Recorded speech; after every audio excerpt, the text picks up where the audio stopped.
Hoy en Giros, cuando la tiroides comienza a fallar, aumenta el riesgo de que suba el azúcar en la sangre, en especial en aquellos de prediabetes. Hay bombillas cuyos modelos son más eficientes a la hora de producir luz y que pueden ahorrar hasta un 80% más en el recibo. Conózcalas. Es tiempo de estornudos y gangosos, con picazón y secreciones nasales. La consulta médica es obligada para buscar su origen e instaurar un tratamiento adecuado.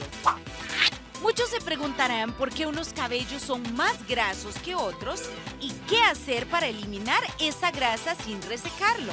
Conozca los pasos a seguir para cuidar ese tipo de pelo. Los hongos son vegetales mágicos por sus múltiples propiedades. Le invitamos a hacer un pastel de hongos, una mezcla de agradables sabores que nos deleitarán el paladar. Con esta y mucha más información, iniciamos Giros. ¡Qué bendición! Muy buenos días tengan todos. Espero que estén muy bien en casa. Ítalo, Patri, muy buenos días. Qué lindo estar aquí con ustedes. Hola, muy buenos días. Felices de compartir con ustedes y arrancamos con algo bastante curioso. ¿Ítalo? Así es, y es que queremos que nuestros animales estén felices, estén tranquilos y vean estos espacios, compañeras, Ay, vean. gatito. ¿Ah? ¿Cómo no? Uno no va a amanecer positivo, ¿verdad? Con estas imágenes. Son camitas para gatos, Sí. pero ve lo curioso que están. Son como teles, ¿verdad? Me Vintage. encanta. ¡Qué cosa más Bueno, divina! El que tenía televisor de caja, pues le pone un colchón y ahí está. ¿Cómo no? Lo vuelve, sí, totalmente. ¿Cómo extraño ser el control remoto de los padres? Yo la perilla la pasaba con un alicate. Porque se quebró la cosa, entonces era un alicate lo que le dábamos. ¿Vos viste esa época? Claro, el alicate, claro. Ay, vean qué hermoso. No, vean. Bueno, ahora yo tengo 3 gatitos en mi casa y estoy segura que en algún momento pues nos vamos a poner así de creativos. Así de creativo. Y ve las caritas, ¿verdad? Es una ternura. No. No, es Sí. Veo. no, y es que hay gente que les hace hasta como apartamentitos en su casa con televisión y todo. Ah, no. Esto lo voy a presentar así, como que me lo mande Dios. Y es que cabe la posibilidad de que le bajen el monto del marchamo. Así que vamos a ver la nota. Comienza a tomar fuerza la propuesta de rebajar el marchamo del próximo año. Para que usted tenga una idea, un vehículo como el de Helen paga normalmente 110,000 colones. Bueno, pensando en las personas que no tienen trabajo, me parece perfecto. Es una buena opción. Sin embargo, de prosperar la iniciativa impulsada por los diputados Dragos Dolanescu y Frangi Nicolás, Helen pagaría solo la mitad. Sí, se bajó considerablemente y nos pudo ayudar un poquito más, ¿verdad? Ya que yo trabajo en el área de ventas y las ventas han bajado un montón. Bueno, entonces considero que es una buena opción. El proyecto de ley pretende que para los vehículos con un valor fiscal de hasta 7 millones, la rebaja sea del 50%. De 7 a 10 millones, pagarían un 25% menos. Y los de 10 a 15 millones, el rebajo sería del 15%. Me parece importante porque ha estado complicado. Uno ha hecho muchos gastos y hay familias que están pasándola muy mal y tienen vehículos. Me parece que es oportuno. ¿Cómo le fue a usted con el marchamo? Bueno, bien, por dicha, pero hay que acomodarse porque hay muchos gastos y todo, señor. El creciente desempleo, la crisis económica por el COVID y las restricciones vehiculares son las justificaciones que ponen los legisladores para impulsar este proyecto. Pati, vea, así, Pati, estoy así. Bueno, el ministro de Hacienda está totalmente opuesto, ¿verdad? Gracias Vamos a a ver, Dios. ojalá y así sea, porque de verdad que nos ahorraría una Bastante. buena platica. a todos. Buena platita, pero les cuento que también más de 5 bancos han subido su tope del Simpe móvil de 100,000 colones a 200,000 colones. Esto la verdad que es una muy buena noticia porque esto evita que muchísima más gente vaya a los bancos. Además recuerden que por 100,000 uno no tenía un costo por la operación. por más de 100,000 sí, pero ahora bueno, hasta 200,000, así que esto nos facilita muchísimo todo lo que tenemos que hacer con la plática. Pati, me hace un simple, es que... no ando Ya por- mismo. Manuela forma parte de las más de 2 millones de personas en el país que utilizan los servicios de Simpe Móvil para transferir o recibir dinero, sin la necesidad de ir a un cajero automático o una sucursal bancaria. Yo pienso que es una buena opción porque no te estás exponiendo. Hoy hay muchas facilidades, de hecho los bancos te hacen que hagas tus pagos por medio de internet, ¿verdad? En línea. Y el Simpe Móvil es lo máximo, ¿verdad? En total son 24 entidades financieras las que tienen el servicio de Simpe Móvil. El monto máximo anteriormente era de 100,000 colones por día. Ahora, estas y otras instituciones subieron el tope a 200,000 colones por día para enviar dinero o hacer distintos pagos. La mayor intención es reducir las visitas de los clientes a las agencias bancarias. Y por eso nos hemos esforzado por implementar algunas acciones que faciliten y que le eviten al cliente tener que trasladarse a una sucursal. Por ejemplo, la posibilidad de realizar retiros sin tarjeta en nuestros cajeros automáticos. Segundo, que puedan solicitar productos, ya sea una cuenta a través de un proceso 100% digital o bien solicitar un crédito a través de procesos digitales, formularios y donde le damos nosotros todo el seguimiento. Y también, muy importante, mencionamos, duplicamos las transferencias Simpe Móvil.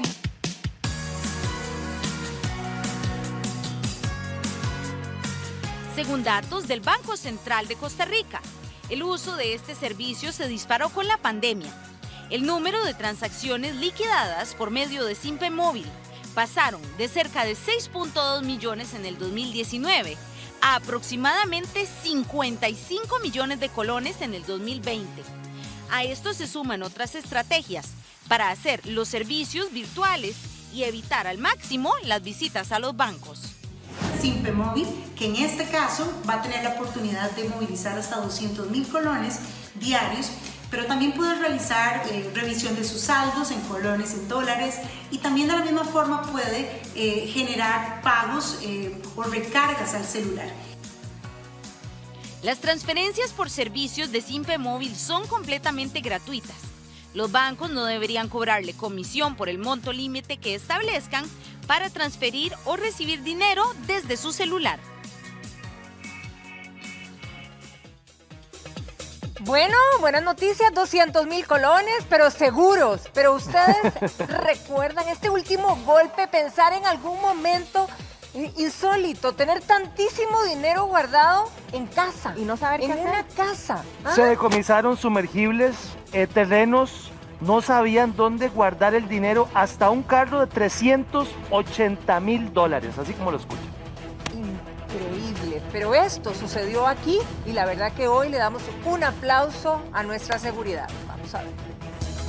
Las bóvedas de la banda narco desarticulada esta semana, que guardaban kilos y kilos de dinero, eran sus casas de lujo. Vemos algo que solo habíamos visto en México o en Colombia. Vemos el dinero empacado por kilo. Ya llegamos a un punto en Costa Rica donde el dinero ni siquiera se cuenta, sino que se pesa. Ya tenemos grupos criminales que saben cuánto pesa 1 millón de colones en billetes de 20,000, de 10,000, de 50,000 cuando existían, y eso nos da una idea del volumen de dinero que están legitimando este tipo de organizaciones. Los comerciantes ilegales de droga compraron 39 propiedades, entre ellas un motel de lujo valorado en $8 millones, 9 vehículos último modelo, y escuche bien, guardaban en efectivo $1.8 millones, es decir, más de 1.114 millones de colones, más 390 millones en moneda nacional. Para los expertos, estos despliegues de fortuna se deben a que es tanto el dinero que reciben del ilegal negocio que deben invertir para no perderlo, pues a un banco no pueden llegar. Ellos tratan de legitimar capitales manteniendo el mismo status quo, el mismo nivel de vida, pero llegan a un punto donde tienen que legitimar tantísimo dinero que se les acaban las opciones, se les acaban los amigos que les hagan el favor, se les acaban los negocios de bienes raíces que comprar, y al final optan por hacer estupideces que los dejan en evidencia. ¿Qué tipo de estupideces? Comprarme un motel con $8 millones en efectivo. Nadie te llega con $8 millones en efectivo de contado. O me compro un vehículo Mercedes-Benz o BMW de $300, $400 mil. En Costa Rica son pocos los comerciantes con un ingreso como para poder adquirir un bien de esos. Para que usted tenga una idea, una banda de esta magnitud al día puede recibir 20 millones de colones solo en narcomenudeo. Es un comercio, pero es un comercio ilícito. Y como comercio tienen vendedores, tienen transportadores, tienen compradores, consumidores y demás. ¿Cuál es la diferencia con este comercio ilícito?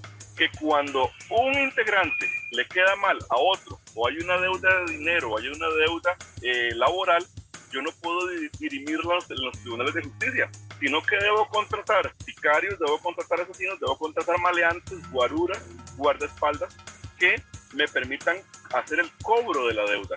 Pero en este negocio de sangre y muerte, cualquiera puede ser absorbido. Busco a un amigo y le digo, mi amigo, tengo 60 millones de colones, pero no quiero tributar, no quiero que el Ministerio de Hacienda se dé cuenta. Los obtuve de mi negocio ilícito. Hazme un favor, con esos 60 millones comprate 3 viviendas, las alquilamos, las dejas a nombre tuyo y vos te dejas el 10% de los alquileres.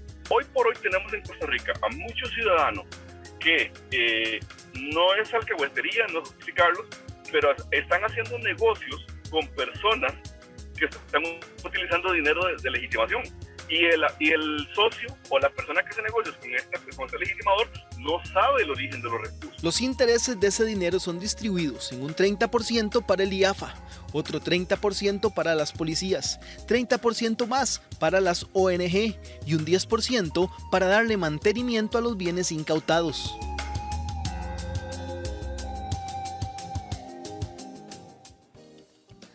Pero hablemos de buenas noticias porque este martes llegó al país una nueva cantidad de vacunas. Se anuncia una vacunación masiva para este fin de semana, así que quisimos contactar al presidente de la Comisión Nacional de Emergencias, don Alexander Solís, a quien le damos la bienvenida. Don Alexander, muchísimas gracias por acompañarnos. Buenos días. Muchísimas gracias, doña Patricia, muy buenos días. Y bueno, usted lo mencionó, sí, el martes ingresó un nuevo lote de vacunas y ya superamos los 2 millones de vacunas recibidas en el país y eso pues permite cada vez más acelerar el proceso de vacunación en cada una de las áreas de salud. Este nuevo insumo que está ingresando, ¿hacia dónde se dirigirá, don Alexander? Bueno, esto en realidad es un programa de vacunación que lleva la Caja Costarricense de Seguro Social de acuerdo con su técnica de vacunación. Recordemos que nuestro país desarrolla campañas anuales de vacunación. Incluso el año pasado pues, se vacunó casi a 3 millones de personas contra la influenza aún en medio de la pandemia. Y en este caso, conforme las vacunas van llegando, se van distribuyendo a las diferentes áreas de salud. Tal vez hay que comprender que hay un periodo de retardo que no tiene que ver con almacenamiento, ni acaparamiento de vacunas, ni nada de eso que a veces la gente dice, sino que tiene que ver con el control de calidad. Es decir, las vacunas llegan el martes en la noche, comienzan a distribuirse a los 14 sitios donde están los congeladores ubicados en diferentes partes del país. Eso toma un día aproximadamente mientras se movilizan hasta cada uno de los territorios y posteriormente viene el proceso de control de calidad hasta que ya las vacunas se ha analizado completamente todo el trayecto desde que salieron de la planta, se revisen todos los elementos de la cadena de frío, que no haya pasado ningún incidente en el camino que pueda arruinar las dosis de vacunas. Entonces ya son pasadas la siguiente semana al proceso de vacunación propiamente en cada uno de los vacunatorios. Y esto se va distribuyendo de acuerdo con las necesidades de las áreas de salud, el avance que han tenido. Y esto tiene muchas veces que ver también con la cantidad de población de los grupos sujetos a vacunación en cada una de las áreas. Entonces, digamos que la distribución está originalmente en los 14 sitios que tienen un congelador de ultra baja temperatura y de ahí se distribuye según necesidades a el resto de las áreas de salud. Ahora, ¿los criterios de la aplicación de las vacunas han ido variando en el proceso o son los mismos desde el puro principio? Bueno, realmente la Comisión Nacional de Vacunación y Epidemiología, que es una instancia de alto nivel técnico, donde están representadas la Caja del Seguro Social y el Ministerio de Salud, hace una revisión bajo criterios de salud pública y sí se han hecho algunas variaciones que permiten, por ejemplo, acelerar el proceso de vacunación. Una de esas variaciones es que a partir de la evidencia científica ya validada internacionalmente, se han cambiado algunos criterios, como por ejemplo, antes se guardaban las vacunas, en el caso de las de Pfizer, para colocar la segunda dosis al cabo de 3 semanas. Ahora se ha optado para acelerar el proceso de vacunación y tener mayor cobertura, de tener la reserva prácticamente de 1 semana, y esto únicamente por la contingencia que puede ocurrir en la llegada. Todos dependemos de la llegada del embarque semanal, y eso pues entonces hace que se tenga reserva solamente para 1 semana, y esto permite acelerar el proceso de vacunación. También con los nuevos, la vacuna de AstraZeneca, el tiempo entre una dosis y la otra es de 12 semanas, entonces eso permite también programar mejor conforme lleguen los envíos, y eso ha permitido que en este momento tengamos aplicadas ya más de 1.457.000 dosis en personas costarricenses, de las cuales casi 600.000, 590.000 personas, 590.285 para ser exacto, ya tienen el esquema completo, y 867.000 personas ya han recibido por lo menos una dosis de la vacuna. Entonces, esto es un avance importante en relación con la cantidad de vacunas que nos llegan, que ya supera, como dije hace un rato, los 2 millones. Ahora, se están anunciando vacunación masiva para este fin de semana. ¿En qué lugares se estarán concentrando este tipo de vacunación, don Alexander? Bueno, en realidad lo que se hace es que algunas áreas de salud amplían los procesos. Yo no tengo el dato en este momento exacto porque es algo que manejan las áreas de salud, pero sí es importante mencionar que en todos los casos las personas son llamadas a vacunarse dentro de los grupos que están establecidos, porque esto requiere un control del registro para la segunda dosis. Entonces, hay que tener mucho cuidado de que se utilice únicamente información oficial para que la gente pueda recurrir a los vacunatorios cuando son llamados por la Caja Costarricense de Seguro Social. Ahora, ¿hay alguna posibilidad de que las personas que no son llamadas, pero que consideren que están dentro de los grupos que se están vacunando en este momento, digamos, acercarse a los lugares que les toca? Sí, las personas que tienen que registrarse, eso es muy, muy importante que la población lo tenga claro, ¿verdad? Y es que si en esa área de salud se está trabajando en el grupo que corresponde, sí es importante que llamen a su área de salud, a su EVAIS, para que consulten y si están registrados, o que revisen en el EDUS, que es la aplicación del expediente digital de salud único, que estén registrados en el área de salud correspondiente. Ahora, don Alexander, se informó también que las personas que se habían puesto la primera dosis en el extranjero pudieran eventualmente ponerse la segunda dosis. El Ministerio de Salud informó que el apostillado ya no era necesario para hacer este procedimiento. ¿Cuál debería ser el proceso para poder lograr su segunda vacuna y qué grupos serían los que están involucrados en esto? Bueno, lo que tengo entendido, la Comisión de Vacunación y Epidemiología justamente anunció ese acuerdo hace unos días. Y en el caso de las personas que tienen una primera dosis, también deben registrarse en el EVAIS correspondiente para que puedan ser vacunados con la segunda dosis según los grupos etarios y por factores de riesgo que tiene autorizado el país. Ahora, también se ha hablado de las personas o de las empresas, más bien, que estén interesadas en vacunar a sus trabajadores. ¿Hay algún procedimiento que ya se pueda hacer? ¿Todavía eso en stand-by? ¿Qué sabemos al respecto? ¿Qué podemos saber al respecto? Sí, en este caso particular, pues hay conversaciones permanentes con el sector privado. Recordemos que lo hemos conversado, por lo menos las autoridades lo han conversado en múltiples ocasiones. Las vacunas que en este momento el gobierno dispone, que pues prácticamente se ha tomado la previsión de tener vacunas para 4,5 millones de costarricenses según las prioridades bajo criterios de salud pública, se van aplicando conforme los grupos establecidos.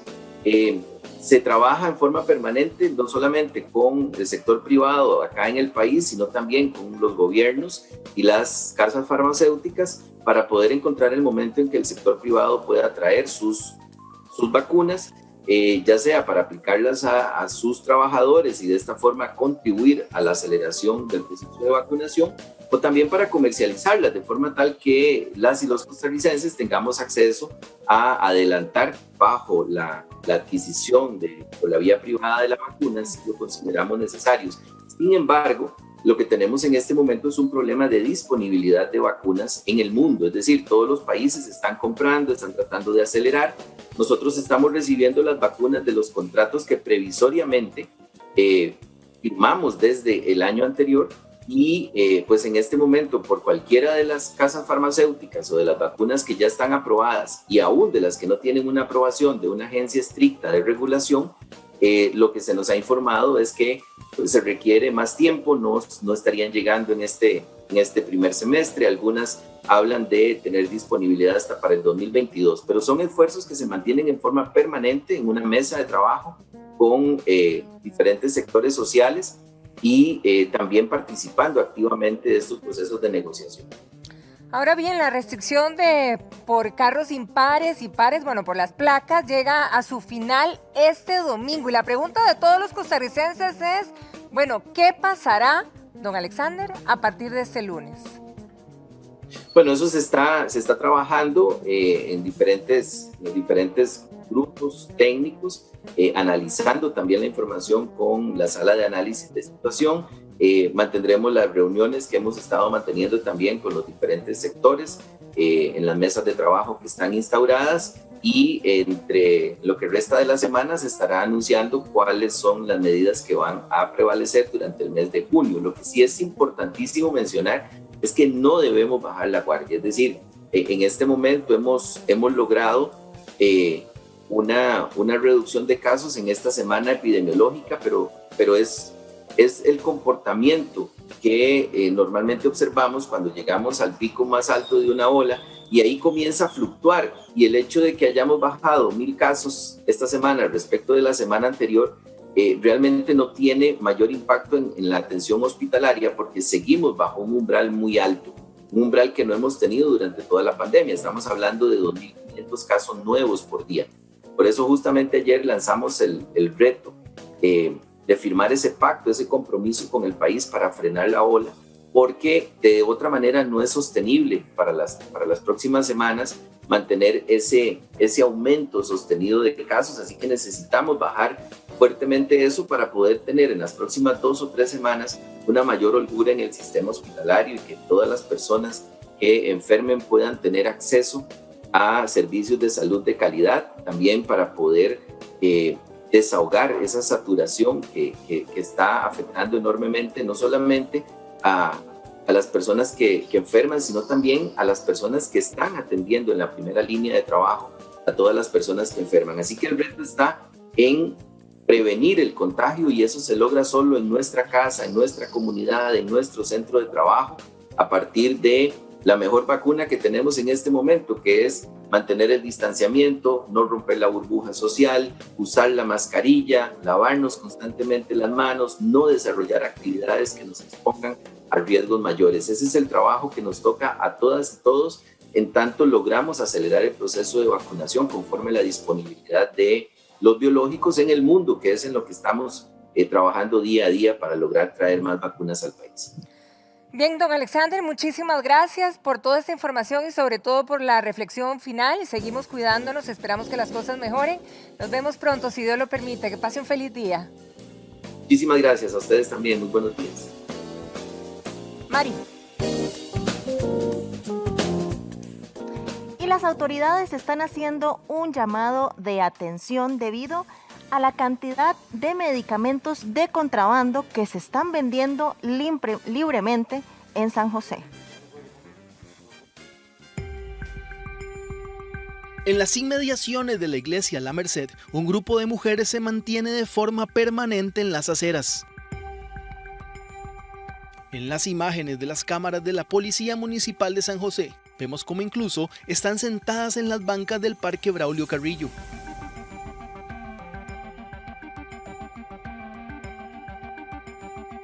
Muchas de ellas cargan en sus bolsos medicamentos de contrabando.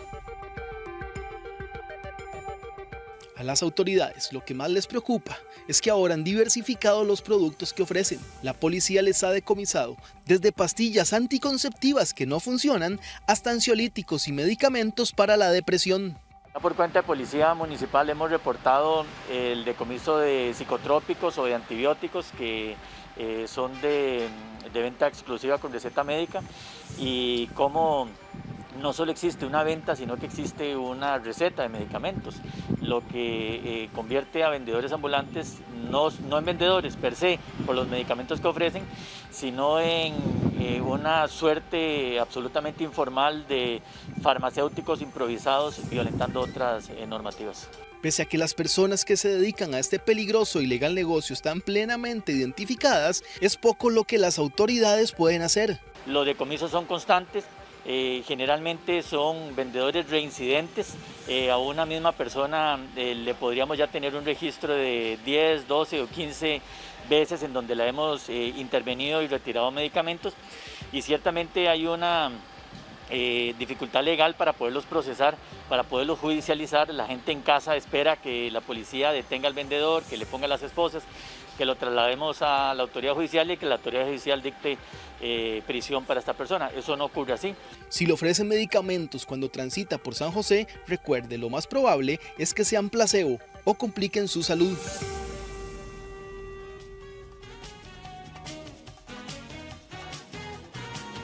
Y bueno, en el ámbito internacional, pues Ben Affleck y su ex esposa Jennifer Garner tienen mucho en común, puesto que los dos volvieron con sus exparejas. Ben con Jennifer López, que se habla de que en menos de una semana superó a su relación con el beisbolista Alex Rodríguez.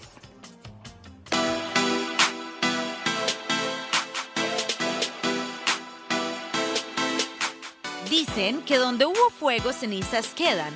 Y Ben Affleck y Jennifer Garner parecen tenerlo claro, aunque cada uno por su lado. Mientras él parece haber vuelto a los brazos de Jennifer López, su ex esposa ha hecho lo mismo con otro exnovio, el empresario John Miller, con quien salió durante 2 años.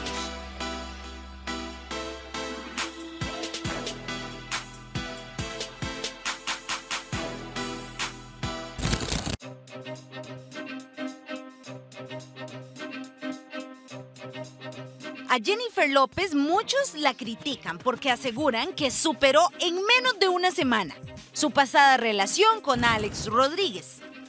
Otros más bien la defienden y dicen que merece ser feliz, que cada quien vive el luto a su manera. Si ella se siente bien haciendo lo que está haciendo ahora, pues yo creo que está bien. La verdad creo que es una persona inestable, porque la verdad es que uno no anda en ese plan, ¿verdad? Yo termino, después voy a volver con él o voy a andar con otra persona. Tienen problemas psicológicos, no pueden estar solas, entonces necesitan estar con alguien. Claro, nos podemos volver a enamorar y podemos volver a construir una nueva relación de una forma mucho más sana de las que uno pudo haber tenido anteriormente, que nos va a permitir sanar indudablemente, pero sobre todo no atraer o no traer cosas a esta nueva relación de las relaciones pasadas. Jennifer López y Ben Affleck estuvieron juntos hace 17 años. Ahora fueron fotografiados por paparazzis de manera reciente y muy constante. Y una de las últimas fotografías es justamente esta, donde se puede ver a Jennifer López un poco despeinada después de su cita con Ben, pero muy contenta. Yo pienso que cada quien es libre de hacer lo que quiere, ¿verdad?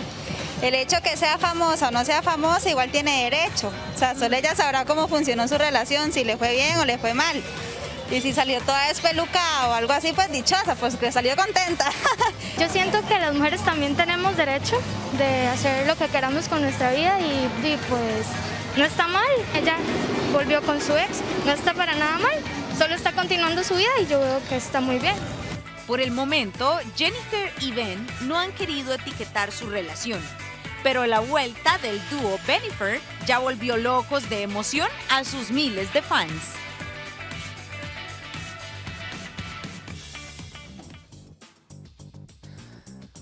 Bueno, para todos no es un secreto que han aumentado los contagios y las hospitalizaciones de COVID-19 en personas más jóvenes en nuestro país.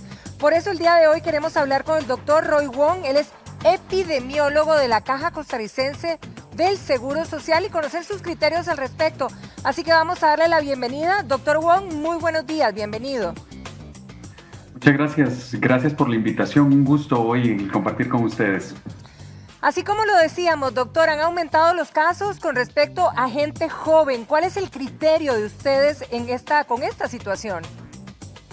Hay varios aspectos importantes en relación al desplazamiento ahora de la curva para afectaciones de personas más jóvenes.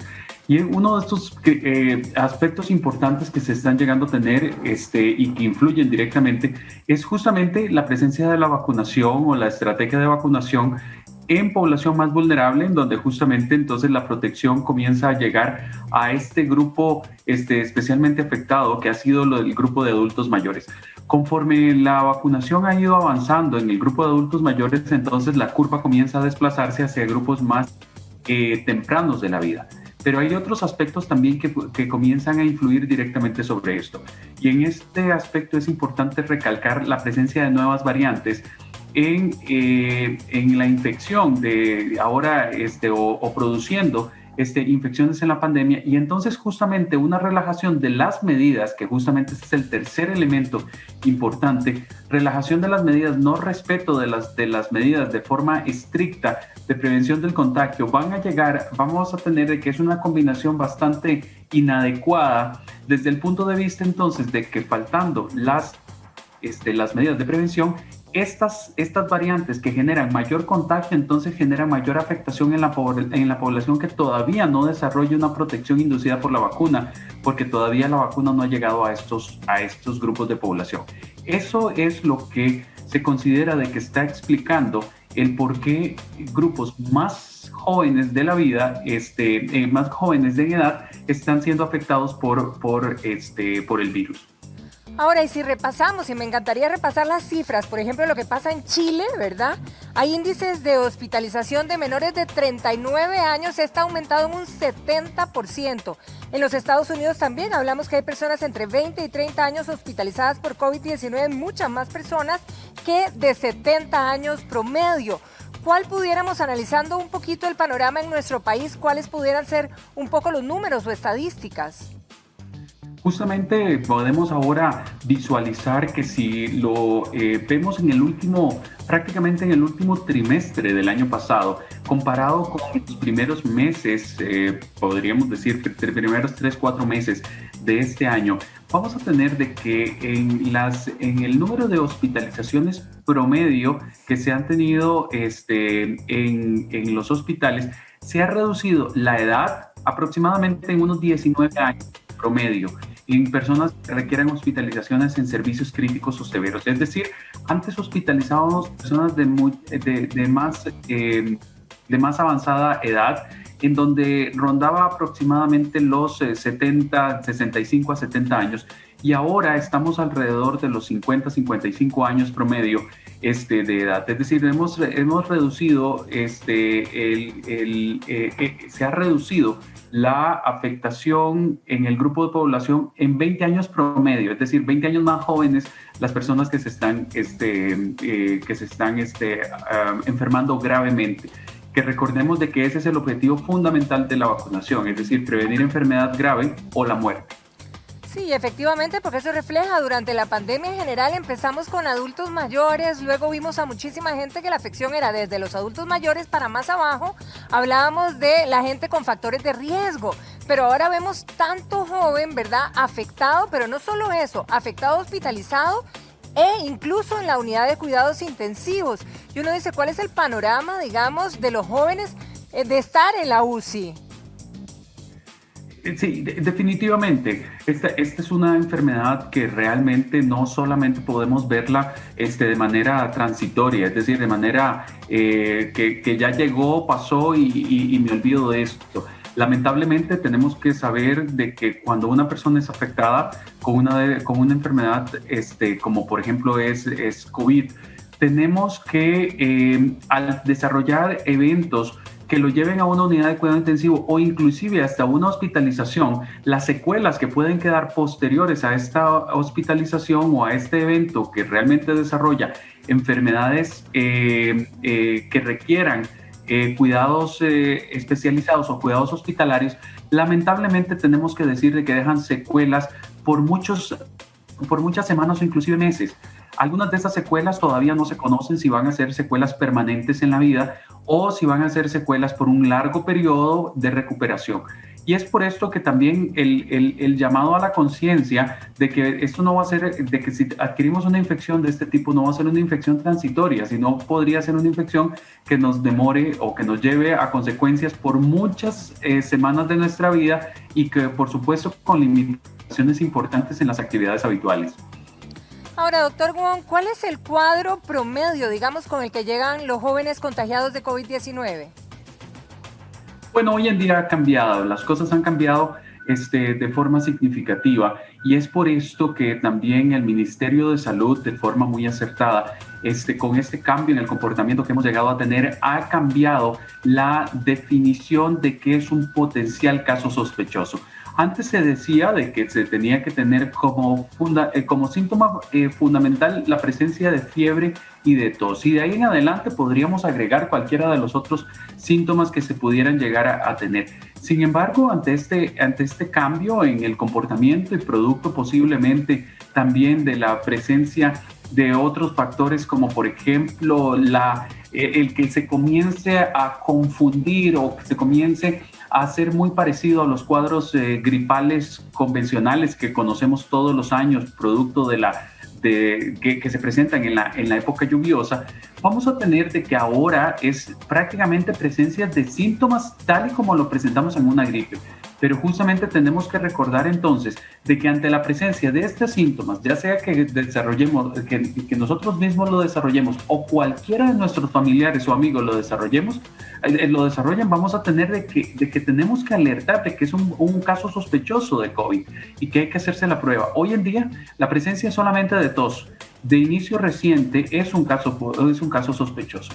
O la presencia de dificultad respiratoria es un caso sospechoso. Sin la presencia de nada más, ya no tenemos que esperar a que haya fiebre o a que las cosas se empeoren todavía de una manera significativa. No, definitivamente es ahora la presencia de cualquiera de los síntomas considerados como gripe, es mejor acudir a los servicios de salud. Y también es importante recordar de que hay síntomas que se pueden estar produciendo, pero que no en su totalidad, como la pérdida del gusto del olfato, ya muy bien conocida, pero realmente no esperemos a que haya pérdida del gusto del olfato o dificultad respiratoria para creer de que podemos tener un cuadro de COVID. Hoy en día, entonces, las manifestaciones de COVID se nos ha vuelto muy diversa y que justamente se nos confunden con los cuadros gripales que justamente en esta época son muy frecuentes a nivel de nuestro país. Es cierto, y por eso no debemos subestimar a lo mejor ningún síntoma, doctor Wong, y incluso, no sé, y ahora usted que me explique, porque uno pudiera tener esos síntomas pequeños de gripe, pero en el caso de los jóvenes además, ¿verdad? Podrían de un día a otro cambiar un panorama completamente. Incluso tenemos reporte de que tuvieron un muchacho de 19 años internado en la unidad de cuidados intensivos que en otro momento jamás hubiéramos imaginado de un caso como este. Es correcto, y tenemos que ver, tenemos que también tener una actitud tan cambiante como ha venido siendo la pandemia. Es decir, recordemos de que esta pandemia comienza realmente en su afectación grupos vulnerables, grupos de adultos mayores, personas con enfermedades debilitantes, como por ejemplo diabetes, hipertensión, obesidad. Bueno, eso es muy bien. Lo hemos conocido desde los inicios de la pandemia en múltiples países en el mundo y ha venido así ocurriendo la afectación. Pero ahora tenemos que cambiar un poco nuestra manera de pensar y ver de que también esta pandemia está afectando a personas tan jóvenes como justamente las que usted está mencionando y que jamás íbamos a creer de que una persona de 19 años iba a requerir cuidados críticos, iba a requerir atención hospitalaria por una entidad como este tipo porque decíamos, se nos sale del patrón, pero justamente tal parece que este escenario cambiante también nos tiene que hacer pensar de que justamente esa es una enfermedad en donde todos tenemos que cuidarnos y que fundamentalmente también creer de que muchas de las personas jóvenes podrían estar transmitiendo la enfermedad con estos síntomas tal vez tan sutiles que se nos parece a una gripe y que evidentemente podría estar afectando a una persona gravemente al transmitírsele también la enfermedad. Uno de los aspectos importantes es no confiarnos en ningún momento de creer de que no nos pudiera afectar esta enfermedad, al menos de forma grave. Bueno, que lastimosamente en general es una característica de los jóvenes, ¿verdad? Confiarnos, pero lo cierto es que en este caso no se puede. Ahora, ¿en dónde mayormente con la experiencia de casos que han tenido se están contagiando los jóvenes? Bueno, realmente es diverso. Es diverso en las fuentes de contagio y que justamente las referencias que muchas de las personas dicen, tenemos dos aspectos o dos fuentes importantes que las personas refieren. Número uno es en su entorno familiar.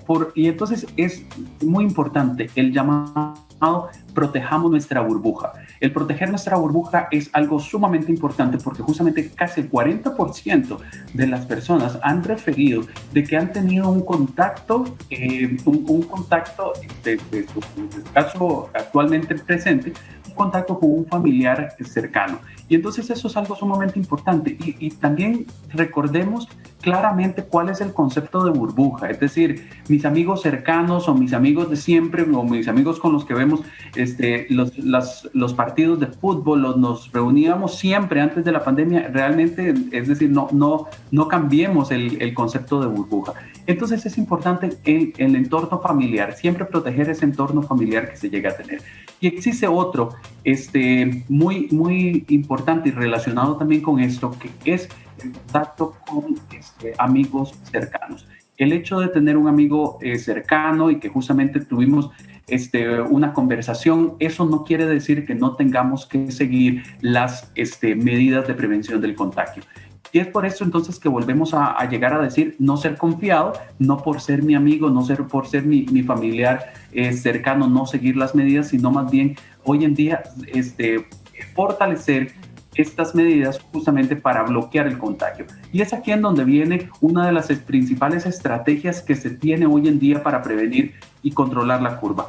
Ante la presencia de cualquiera de los síntomas que pudiera simular un resfriado y que en este momento también podríamos llegar a decir que entonces es un caso sospechoso de COVID, extreme todas las medidas para proteger a su núcleo familiar, para proteger al contagio, para no generar otro caso a partir de esta persona que está teniendo síntomas. Es decir, bloqueemos el contagio, es una de las estrategias más importantes, pero de forma temprana. De nada nos vale si por supuesto tenemos síntomas, pasamos 2 o 3 o 5 días todavía con estos síntomas y por supuesto transmitiendo la enfermedad a todas las personas que pudieran llegar a ser susceptibles porque todavía no están cubiertas con inmunidad inducida por la vacuna, por ejemplo.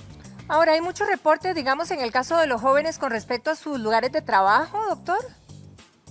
Bueno, realmente los lugares de trabajo y fundamentalmente los lugares de trabajo formales, sí tenemos que llegar a decir, más bien han sido muy respetuosos con sus colaboradores y por supuesto también con sus clientes. Son excepcionales lo que realmente tenemos desde el punto de vista de reportes de lugares de trabajo, pero realmente consideramos de que más bien el sector comercial se ha comprometido a seguir las normas.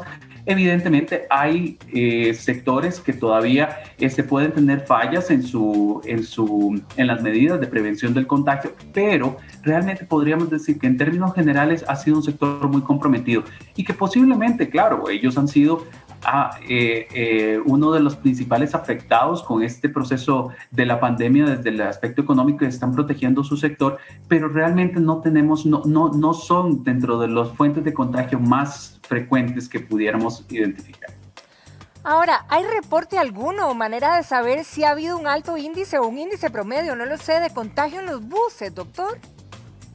Es difícil saberlo desde el punto de vista de que justamente en los muchas personas que viajan en buses, realmente no podríamos llegar a decir de que allí existe una fuente o ha sido la fuente importante de contagio.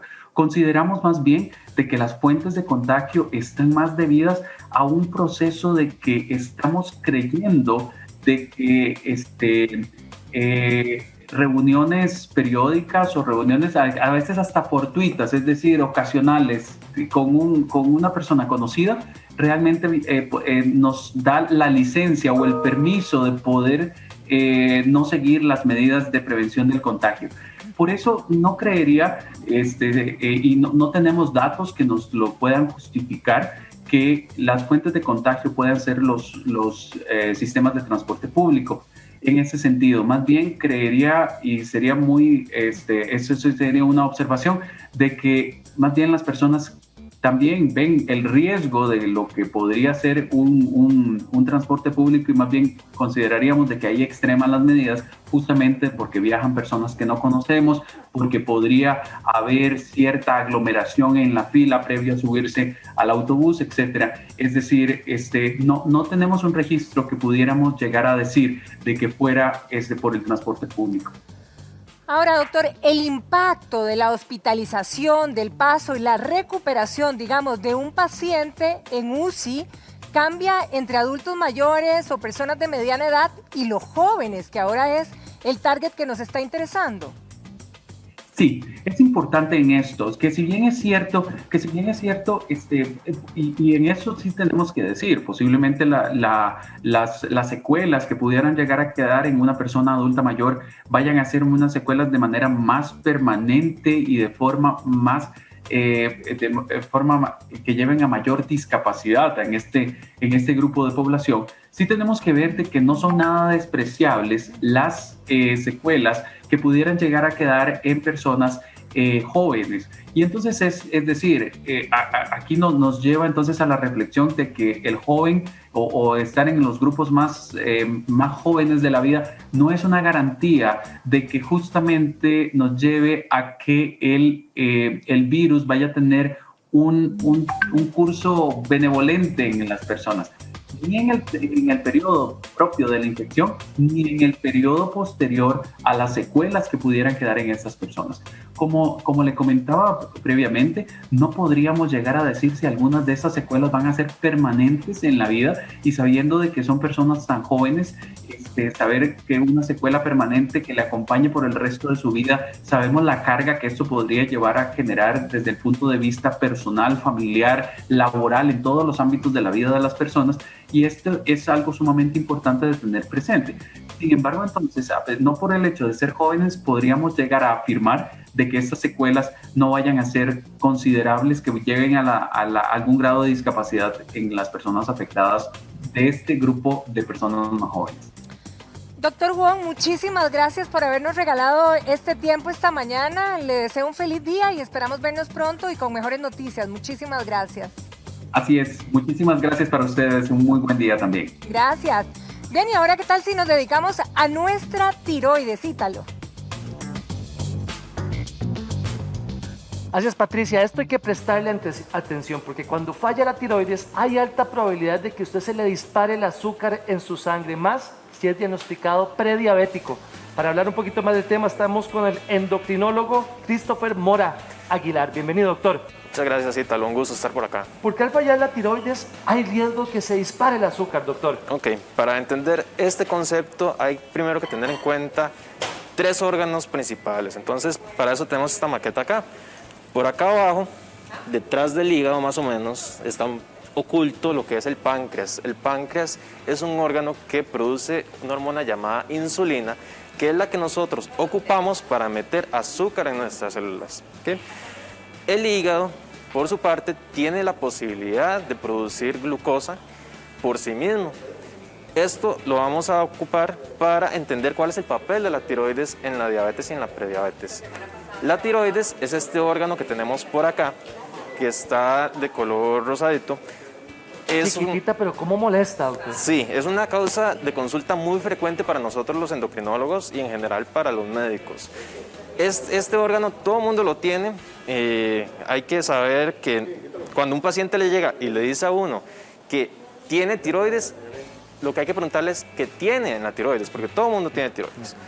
La tiroides se puede inflamar y producir dos estados que se denominan hipertiroidismo e hipotiroidismo. El hipertiroidismo es un estado en el que producimos más hormonas tiroideas de la cuenta y el hipotiroidismo va a producir menos hormonas tiroideas de la cuenta. Para que lo vean, es esta rosadita que está aquí, doctor, ¿verdad? Esta rosadita que está acá, exacto. ¿Qué tanto se puede inflamar, doctor?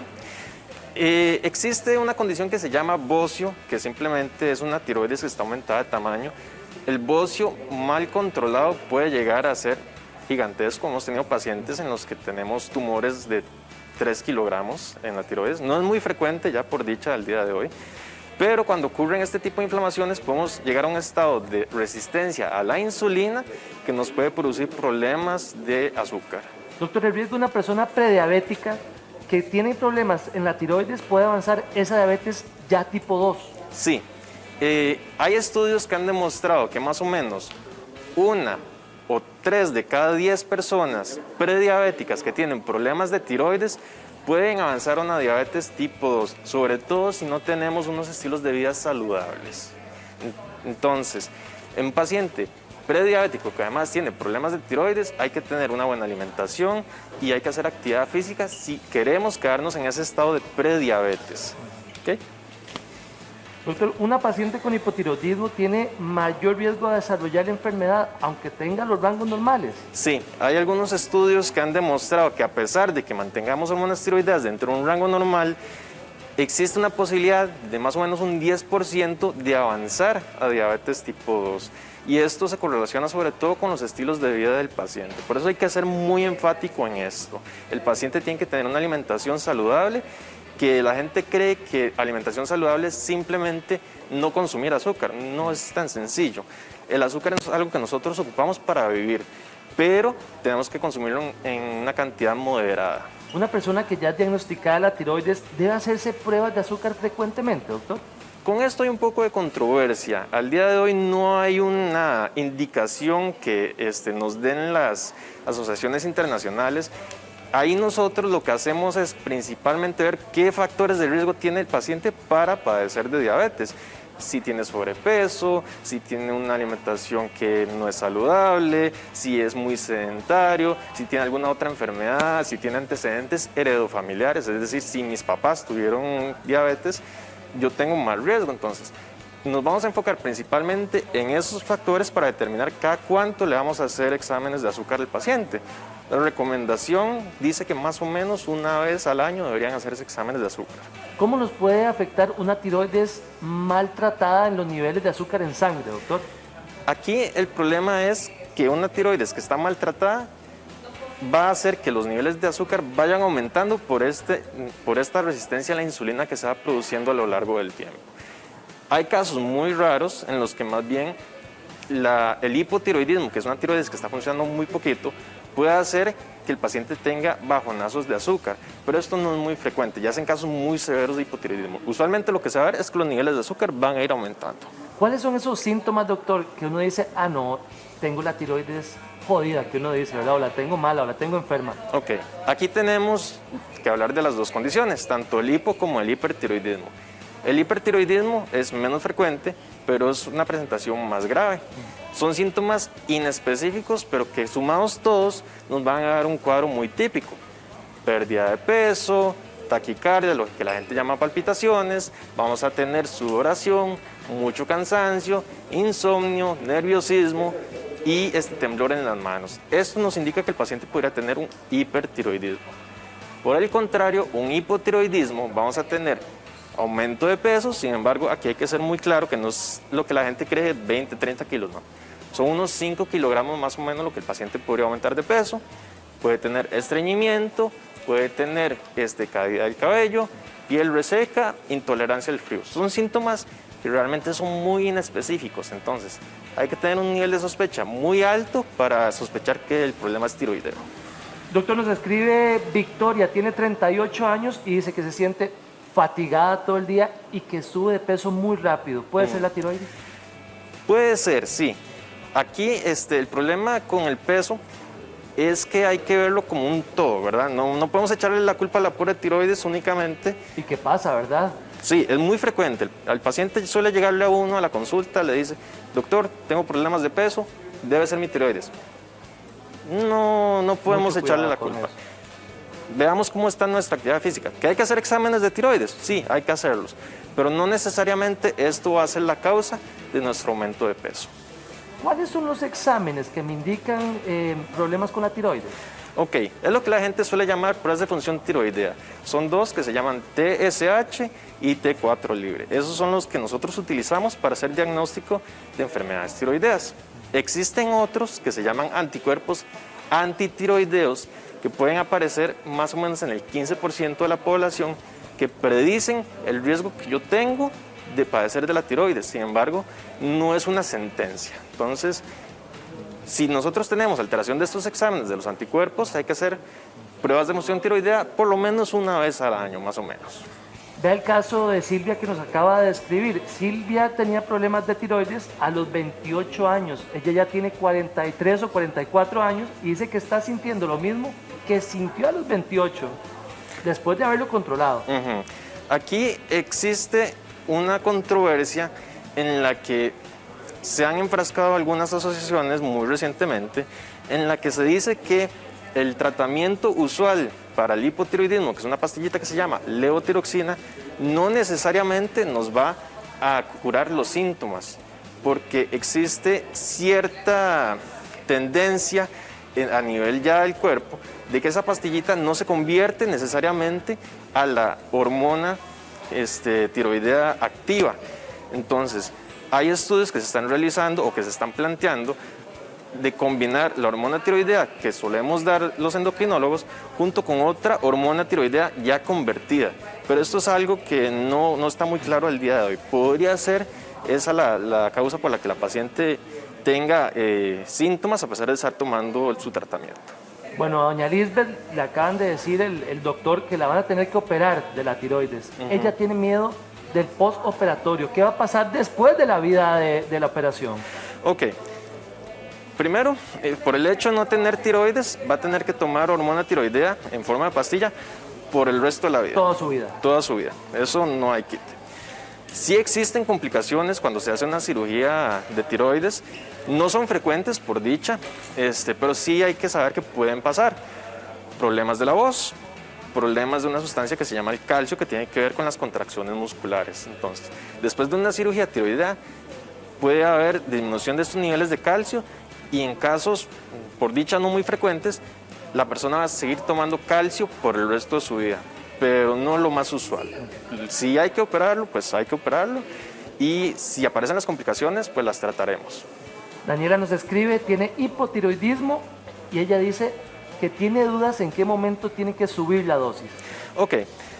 Cuando uno está tomando tratamiento para su hipotiroidismo, se deben hacer exámenes por lo menos cada 6, cada 12 meses para ver que se mantengan los niveles de las hormonas estables. ¿Cuándo vamos a tener que aumentar o disminuir la dosis del medicamento? Si aparecen, por ejemplo, complicaciones cardiovasculares, qué sé yo, Daniela, Dios no quiera, tuvo un infarto, habría que valorar si bajamos un poquito la dosis del medicamento. Si Daniela empezó a tomar, por ejemplo, algún antiarrítmico o si empezó a tomar algún anticonvulsivante, esos usualmente hacen que la hormona tiroidea que le estamos dando al paciente se degrade más rápido. Entonces, en esos casos hay que aumentar la dosis de la pastilla. Pero todo esto se hace con consejo médico. Una persona no puede llegar y modificar sus medicamentos sin antes haber hecho exámenes y haberle consultado a su doctor. A Laura le están diciendo que tenía que subir la dosis. ¿Está haciendo algo mal Laura con su vida y con sus comidas?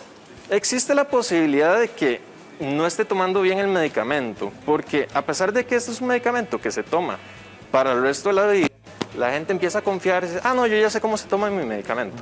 Entonces dejan de tomarlo de la manera que tiene que ser. Hay que ser muy claros con que el medicamento, la levotiroxina, que es la hormona, se tiene que tomar en ayunas, solo con agua, no se pueden tomar otros medicamentos al mismo tiempo y el paciente tiene que esperarse por lo menos de 30 a 60 minutos antes de desayunar para que la pastilla se absorba bien. Ese es el ABC de esa pastilla. Sí, es una pastilla que es muy estricta con su toma, pero que usualmente no da problemas. Eso asumiendo que la hora está haciendo algo mal. Puede ser que simplemente ocurrió alguna condición que hizo que ella ocupe más tratamiento. ¿En qué momento a uno le dicen, no, hay que retirar la tiroides? ¿Por qué? Ok. Las razones para quitar la tiroides son más relacionadas con tumores de la tiroides que con la función de la tiroides. Si nosotros tenemos un nódulo que es un tumorcito que puede ser benigno o puede ser maligno en la tiroides, hay que hacerle biopsia y si la biopsia nos dice que es algo maligno, pues ahí habría que quitar la tiroides. Y la otra razón para quitarla a la glándula sería que esté funcionando de más y que con medicamentos no hayamos podido controlarla. Entonces, esa es una razón para quitar a la tiroides. ¿Existen otras opciones? Sí, pero una posibilidad es que termine en cirugía. Doctor, a veces hay que partir la pastillita, entonces la persona a veces la parte mal, entonces se come más o se come menos, ¿eso puede afectar el resultado? Sí, claro. De hecho, la casa farmacéutica que produce la pastillita acá en Costa Rica recomienda más bien tratar de no partirla. ¿Por qué? Hay muchas presentaciones, hay de 100 microgramos, hay de 88, 112, 125. Entonces, si yo agarro una pastilla y la parto a la mitad, ¿cuánto sé yo que quedó de un lado de la pastilla y cuánto del otro? No puedo estar seguro. Entonces, lo que trata uno de hacer es ajustar la dosis del paciente para evitar que la parta. Por ejemplo, hay pacientes que tomarán 88 microgramos de lunes a viernes. Y de lunes a viernes le basta para toda la semana porque esa pastillita dura una semana completa dando vueltas en sangre. Entonces, uno puede hacer ajustes con la dosis total semanal para evitar que el paciente parta la pastilla y así evitar ese tipo de problemas. ¿A qué edad empiezan los médicos a dar esta pastilla, doctor? Cuando hacemos el diagnóstico de hipotiroidismo. Esta pastilla nosotros no la damos a no ser que el paciente ya tenga diagnóstico de la enfermedad. Existen casos de hipotiroidismo neonatal desde que la persona nace, que esto lo ven los pediatras principalmente, los pediatras endocrinólogos, y si el paciente hace el diagnóstico de hipotiroidismo a los 88 años, a los 88 años se la damos. ¿Cómo se trata esa condición, doctor, en niños y en bebés? Qué complicado. Es complicado, sí. Existen pastillas que son de dosis muchísimo más bajas, de 25 microgramos, que lo que hacen los pediatras es ir ajustando de acuerdo a los exámenes del paciente.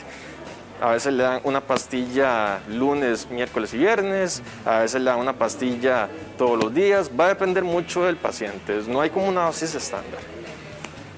Doctor, le agradezco mucho. Es un gusto, Guitarra. Condenada tiroides, ¿da problemas, verdad? Demasiados, nos da mucho problema. Gracias por su visita. Gracias. Busca trabajo, usted puede mandar todavía sus papeles a la feria de trabajo. Muchísimas gracias por estar con nosotros y vean qué bendición, porque en tiempos de pandemia 56 multinacionales están ofreciendo 6.500 puestos de trabajo. Así como lo escuche, usted tiene tiempo hasta el 28 de mayo. Tenemos a Carlos Morales. Carlos, bienvenido. Gracias, muy buenos días. ¿Qué tipo de empleos están ofreciendo, don Carlos? Claro, muchísimas gracias. Efectivamente, al ser esta una feria virtual y multilingüe, pues obviamente el primer punto que hay que hablar es que son empleos que requieren de un segundo idioma. Específicamente podríamos hablar que se van a encontrar puestos de trabajo en áreas relacionadas a servicio al cliente, tecnologías de la información, sistemas, soporte técnico, finanzas, operarios para plantas de manufactura. Tenemos también administración de empresas, finanzas, la parte de desarrollo de software y todo lo relacionado a tecnologías de información va a tener muchas áreas donde se van a estar buscando. Y por supuesto, los idiomas que quizás se van a estar reclutando en mayor cantidad van a ser todos aquellos que tengan relación con el idioma inglés, el portugués, el francés, alemán o mandarín. Qué bendición, don Carlos. Hay tiempo hasta el 28 de mayo. ¿Y cuáles son los pasos para poder participar? Efectivamente, la feria estará hasta la medianoche de mañana viernes y los pasos son muy sencillos. Lo primero es ingresar a www.joblink.cr. A partir de ahí se crea un usuario en línea, eso no toma más de 1 minuto. Después hay que hacer un registro en línea donde se van a pedir algunos datos personales, porque al ser virtual es la forma en la cual se va a intercambiar la información con las empresas. Se aplica a la prueba de idioma. En caso de hablar inglés, pues se aplica a la prueba de inglés. En caso de ser la de portugués, a la de portugués y francés sucesivamente. Y a partir de ahí se puede interactuar con las empresas. Es muy sencillo, hay un stand virtual, sería exactamente el mismo ambiente que uno encuentra en una feria presencial, lo va a encontrar ahora en una feria virtual. Están los stands, usted puede interactuar con los voceros o los reclutadores de estas compañías que van a estar por ahí por medio del chat. Se pueden hacer entrevistas por medio de videollamadas, e igualmente hay videos explicativos de la compañía, los puestos que se están buscando, los perfiles específicos que se requieren, entre otras cosas. Don Carlos, ¿qué papel desempeña un segundo idioma o un tercer idioma para que le den este trabajito? Es sumamente importante, pensando en que esta es una feria que reúne a empresas multinacionales. Es vital que todos aquellos que quieran participar de este esfuerzo de reclutamiento pues tengan el manejo de un segundo idioma. El inglés es el que abre principalmente las puertas, es el idioma, podríamos decirlo, universal de los negocios. No necesariamente se requiere para todos los puestos un manejo avanzado o un manejo intermedio del idioma. Hay posiciones que por su naturaleza, como por ejemplo los de operarios, requieren un nivel básico del idioma inglés. Esto hace todavía más amplio el abanico de posibilidades. Y otra cosa muy importante, hay compañías que tienen operaciones fuera de la gran área metropolitana. Por ejemplo, el caso de la compañía Sykes, que tiene operaciones en Iberia. Ellos están reclutando talento también para trabajar en zonas fuera del Valle Central, y otras compañías que por su dinámica pues tienen puestos 100% virtualizados, por lo cual no importaría de qué zona geográfica se podría trabajar perfectamente para estas compañías. Don Carlos, repitamos toda la información porque hay muchísimas personas que dicen, ese trabajito es mío. Claro que sí. La dirección www.joblink.cr. Son 6.500 puestos disponibles, son 56 empresas las que están participando. Muy importante, la feria está hasta mañana a la medianoche. Después de ahí ya no hay tiempo de ingresar la información, y esperamos que la mayor cantidad de personas puedan aprovechar este espacio para encontrar en un mismo lugar 56 empresas y 6.500 posibilidades de empleo. Muchísimas gracias, don Carlos. Con todo gusto. Tere. Y bueno, vamos a hablar de bombillos que nos van a funcionar muchísimo para el bolsillo, y porque son además bombillos inteligentes. Yo apenas estoy conociendo de este tema, pero tenemos a Juan Pablo Cruz que nos va a contar acerca de toda esta tecnología nueva en bombillos. ¿Cómo estás, Pablo? Muy bien, ustedes, buenos días. Gracias. Contanos un poco de cuáles son los beneficios de ahorro de este tipo de bombillos al bombillo convencional. Claro que sí. Bueno, en primer lugar, todo es ya tecnología LED, ¿verdad? Esto nos ahorra hasta un 90% de consumo eléctrico.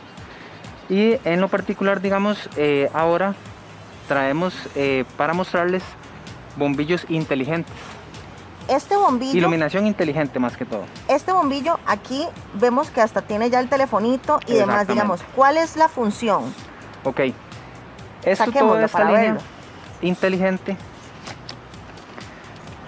Esto es un bombillo, lo vemos como un bombillo normal, pero la aplicación de esto, digamos, descargamos una app, una aplicación, y desde cualquier parte podemos encender, apagar la luz, atenuar o cambiar colores. Entonces ahora sirve mucho como para las personas que trabajan en casa, ¿verdad? Poder ajustar la temperatura de color, la intensidad de la luz, ¿verdad? Y en diferentes formas, no solo en bombillos. Tenemos barras LED, tenemos reflectores que funcionan, por ejemplo, con estos, ¿verdad? En diferentes aplicaciones. Entonces, con una aplicación en el teléfono vamos a poder encender, apagar los bombillos desde donde estemos. Exactamente. Está, por ejemplo, digamos, sirve mucho cuando uno viaja y sabe que no va a haber nadie en la casa, ¿verdad? Entonces podemos encenderlo, qué sé yo, desde Guanacaste, fuera del país, desde cualquier parte, encendemos y apagamos la luz. Ay, ves, exactamente. Qué bueno. ¿Y estos bombillos, pues, a dónde los podemos poner? ¿En cualquier lado de la casa? En cualquier lado. Digamos, estos son de rosca estándar, entonces sirven en lamparitas donde tengamos un plafón, una lamparita de mesa, de noche, ¿verdad? Estos son como para techo, digamos, estos son reflectores, que son estos de acá, ¿verdad? Y funcionan igual, son inteligentes.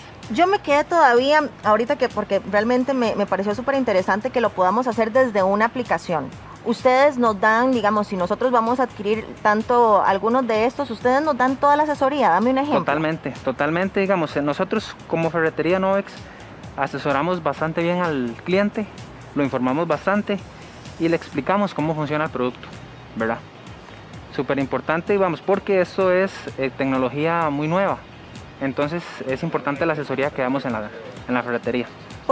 Tenemos alguno de los, aquí ya tenemos alguno sí, que esté en funcionamiento. No, nos dio un problema técnico. Nos dio un problema no podemos técnico. Vincularlo, pero digamos, ese es el funcionamiento de él, básicamente.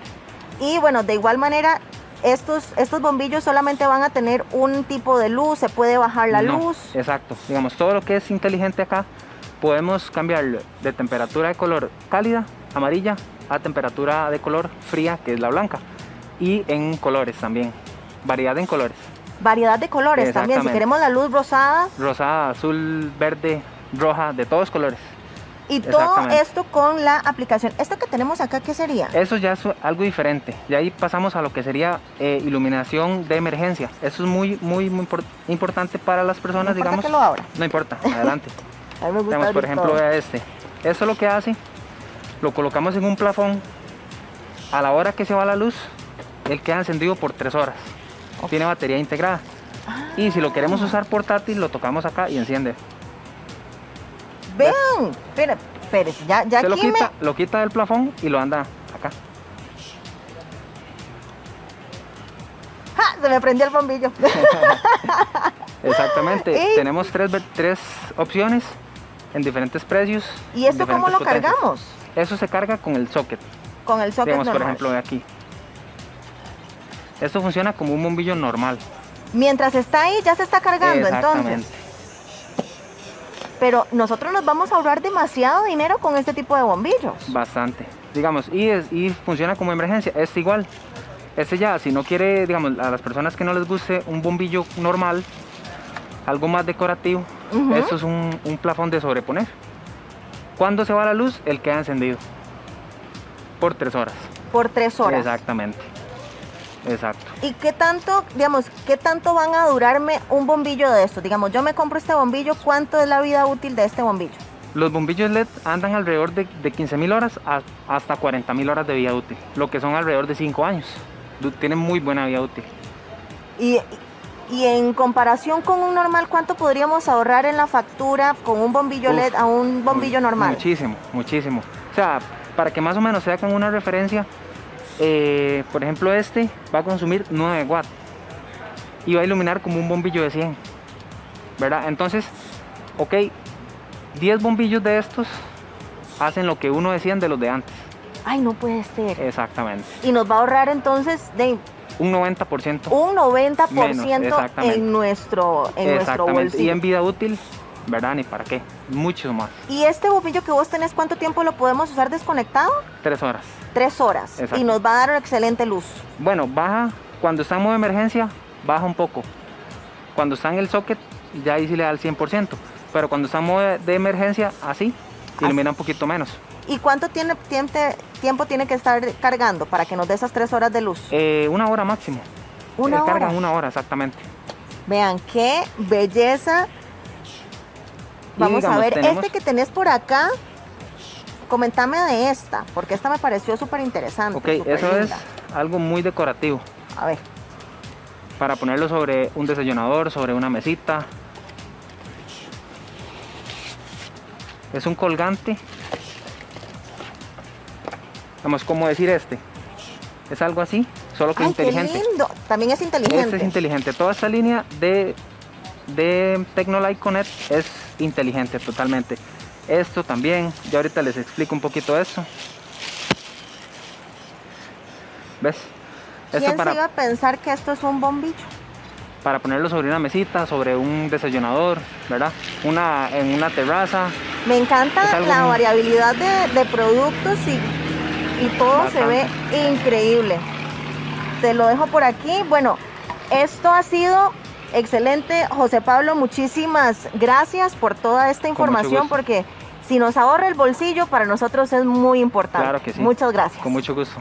Y bueno, nosotros nos vamos a un corte comercial. Ustedes quédense con nosotros porque vamos a contarles cómo podemos mejorar el aspecto de nuestro cabello con productos naturales. No se vayan, quédense con nosotros aquí en la Casa de Giros.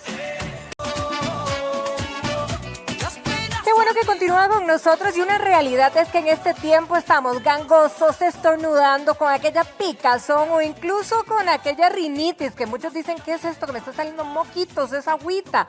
Bueno, hay que consultar, mucha consulta en esta época para conocer el origen y evidentemente para saber el tratamiento adecuado. Hoy está con nosotros justamente el doctor Alejandro Castro Morales, otorrinolaringólogo, que nos va a ayudar en este tema. Muy buenos días, doctor. Muchas gracias por la invitación. Es un gusto estar aquí con ustedes. Doctor, en esta época, ¿por qué se alborotan las alergias respiratorias? Las alergias pues tienen un comportamiento, ¿verdad? A lo largo del año, en esta época, usualmente por el aumento de las lluvias, la humedad, ¿verdad? Eso pues tiende a irritar un poco la nariz. Ahora también con este famoso polvo del Sahara, tenemos muchos pacientes que llegan a consultar porque pasan con la nariz irritada. También pues es una época en la que se da pues también un poco la floración en los árboles, tenemos un aumento en el polen, ¿verdad? Y todo esto nos genera irritación ahí en la nariz. Ahora, ¿dónde está el origen, doctor, de esa picazón que nos da en la naricilla, en los ojos y en la garganta? ¿Verdad que uno pasa como tratando de ver cómo como carraspeando para ver cómo se rasca la garganta, sí. Todos tenemos una sustancia en el cuerpo que se llama histamina. La histamina es en general lo que nos produce la picazón. Si nos pica un insecto, nos genera la roncha y nos da la picazón, ¿verdad? Usualmente en las personas alérgicas los niveles de histamina son mayores. Cuanto más altos es más la reacción alérgica que presenta la persona. Entonces esto hace que pues sí, si nos ponemos algún polvo, olor o algo, se nos irrite la nariz, ¿verdad? Y nos genera picazón. Hay gente que ya tiene niveles más altos y se manifiesta en piel, tiene la irritación en los ojos y también un brote ahí en los oídos. Quizá un poquito viendo esta pantalla, ¿cuál es la afección, verdad? ¿Qué es lo que nos afecta en este tiempo, digamos, con esta sintomatología? Sí. Nosotros en la nariz tenemos unas estructuras que se llaman los cornetes. Los cornetes son como estas salientes que tenemos aquí, ¿verdad? Estas. Ellos se encargan de filtrar el aire, nos ayudan a calentarlo, humedecerlo. Eso a todo el mundo. Pero una persona alérgica, el tejido en estos cornetes se inflama. Es un tejido más sensible, entonces se vuelve como más gordito. Entonces se vuelve más gordito y nos estrecha todos esos sitios por donde debería estar circulando el aire ahí. Además, aumenta la producción de moco. Entonces, pues eso genera toda esta congestión, toda esa molestia que tenemos ahí adentro y no nos permite respirar adecuadamente. Ahora, doctor, ¿por qué hay gente como mucho más sensible, digamos, a los olores, a los perfumes y que se alborotan además también hoy? Sí. Eso va mucho de la mano con estos niveles de histamina. Yo siempre le digo a los pacientes, a la gente alérgica, que la nariz de ellos es más sensible, ¿de acuerdo? O sea, así como hay gente que uno ya le frota la piel y le duele, hay gente que uno se puede guindar y pegarle un pellizco y no les molesta. Lo mismo pasa en la nariz. Hay gente que tiene niveles altos de histamina, de otras sustancias que se llaman los leucotrienos, que hacen que esa nariz, ante el más mínimo estímulo, ¿verdad?, se inflama. No pueden ver un perfume, ven el pasillo de los detergentes en el supermercado y ya solo con eso ya se les congestionó la nariz. Entonces es básicamente eso, esos niveles de esas sustancias en el cuerpo tan altos que pues les genera esta irritación. Doctor, empiezan las consultas de nuestros amigos allá en casa y doña María Isabel justamente nos hace la primera y nos dice que ella, ya cuando empieza a llover, inmediatamente tiene afección en la garganta, empieza a molestarle tremendamente. Ella ya no recurre a ningún tratamiento, pero a ver, eso es súper molesto. Es muy molesto, sí. Aquí lo que pasa es que la persona rinítica se le congestiona la nariz. Una de las principales funciones de la nariz es la filtración de partículas del ambiente y además nos ayuda a regular la temperatura del aire que baja hacia la garganta y a los pulmones, nos ayuda a humedecer el aire que baja hacia la garganta. Si a nosotros se nos congestiona la nariz, necesitamos una vía alterna para poder respirar y esta vía alterna es la boca. Pero la boca no tiene esa capacidad de calentar, de limpiar y de humedecer el aire. Entonces el aire nos llega seco, frío, con partículas de polvo, ácaros, polen y de toda la garganta. Eso la irrita y nos trae pues todas las complicaciones, dolor de garganta, pérdida de la voz, etc. Sí, un montón de consecuencias. Ahora, ¿qué pasa con las personas que en cambios de temperatura, ¿verdad? Ya sea en la madrugada o en la noche, cuando empieza a enfriar, o cuando uno sale o entra a un aire acondicionado, empieza como a gotearle la nariz ese líquido, que no son mocos, ¿verdad? Es como una agüita y uno dice, ¿pero qué está pasando? La nariz en todos nosotros tiene un mecanismo que nos ayuda, como les mencioné, a regular la temperatura. Cuando vamos a un clima frío, estas estructuras de aquí, los cornetes, ¿verdad? Se ensanchan un poquito, con la idea de aumentar la superficie de contacto del aire con la nariz y poder calentar mejor ese aire. Cuando vamos a un clima caliente, ellos más bien se encogen para no calentarlo demasiado. En una persona alérgica, esta respuesta es mucho mayor, ¿verdad? Es exagerada, es una respuesta descontrolada, entonces esos cornetes se inflaman más de la cuenta y empiezan a producir más moco. Hay que tomar en cuenta que todos nosotros producimos alrededor de 1,5 litros de moco todos los días, pero es un moco transparente que nos lo tragamos, no lo sentimos y así pues fluye continuamente. Pero cuando hay rinitis además, cambia la consistencia de ese moco, entonces ahí empezamos a percibirlo, nos empieza a molestar en la nariz y empieza a salir también hacia adelante. Ahora, doctor, Sofía también nos escribe y nos dice que ella constantemente se siente gangosa, ¿verdad? Y que esto es repetido, reiterado. ¿Qué puede hacer en este caso?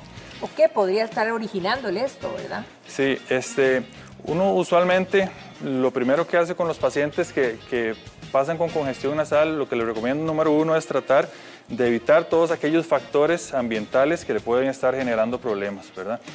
No podemos controlarlo todo, pero por lo menos en los ambientes en los que, por ejemplo, la habitación donde duerme en las noches, que tal vez uno pasa ahí 8 horas al día, ¿verdad? Pues tratar de tenerla lo más adecuada posible, tratar de evitar alfombras, cobijas de lana, peluches, todo esto porque atrapa polvo y ácaros, ¿verdad? Ojalá que la habitación en la que duerma esté bien ventilada, le dé la luz del sol para ayudar a evitar el moho. Si tiene un armario, un closet, abrir las puertas durante el día para que circule el aire. También se recomienda, por ejemplo, que cuando la persona se levanta en la mañana de la cama, no la tienda inmediatamente. Ojalá que tire las sábanas hasta los pies para que la cama se refresque y porque esto ayuda a disminuir la reproducción de los ácaros. Y un punto importantísimo que estamos viendo mucho hoy en día es que mucha gente está acostumbrada a dormir ahora con la mascota. Sí. Y el pelo de la mascota pues genera mucha irritación, ¿verdad? Entonces pues en la medida de lo posible recomendarles que la mascota pues si puede quedarse fuera del cuarto todavía mejor, el perro, el gato, ¿verdad? El conejo, lo que tengan por ahí. ¿De acuerdo? Doctor, para las personas que ya son riníticas, digamos, ¿cuál es el impacto en estos días que están más fríos? Sí, definitivamente lo ve uno. Por esto mismo, el cambio de temperatura, el frío de las noches, ¿verdad? Hace que la nariz en la noche, en la madrugada, se congestione mucho más, ¿verdad? Y por la posición en la que dormimos, además, tiende a retenerse ahí el moco de la nariz y tiende a estancarse más. Entonces, no es solo el hecho de que se siente congestionado y no respira, sino que es una persona que duerme pero no está descansando bien porque no está respirando bien, ¿verdad? Es una persona que pasa la noche luchando con la vía aérea para pasar el aire, ¿verdad? Y además entonces una persona que se levanta en las mañanas con la nariz toda congestionada, ya no quiere ni empezar el día porque además está cansado y le altera mucho su calidad de vida. Ahora, Vivian nos está comentando que después de un problema alérgico, ella quedó sin gusto y sin olfato. Ojo que no fue COVID, ¿verdad? Pero que tuvo estas consecuencias. ¿Eso se puede revertir? ¿Puede pasar? Los pacientes usualmente, vamos a ver, el gusto y el olfato van muy de la mano, ¿verdad? Si uno se tapa la nariz y prueba algún alimento, usualmente pues, va a sentir que el sabor es menor, ¿verdad? Y sí, si tenemos la nariz tapada, los nervios que nos dan el olfato se encuentran aquí en la parte de arriba de la nariz, ¿de acuerdo? Si nosotros tenemos de aquí para abajo todo esto obstruido, ¿verdad? El aire no va a circular y no va a llegar aquí. Entonces, esa persona se va a sentir ahí congestionada, no le va a llegar el olfato a lo que se llama el epitelio olfatorio, que es el nervio ahí donde recibimos todos los olores, y y va a estar alterado su gusto y su olfato. ¿Qué podemos hacer? Exacto. Darle un tratamiento adecuado para la parte alérgica, ¿verdad? Y controlarla para que pueda circular bien el aire y pueda llegar allá arriba. Y que pueda en algún momento revertir y volver a recuperar el olfato, sí, ¿verdad? Y el sabor también. Ahora, ¿estas congestiones nasales recurrentes pueden afectar nuestros oídos, doctor? Sí. Nosotros tenemos, voy a borrar aquí un momentito.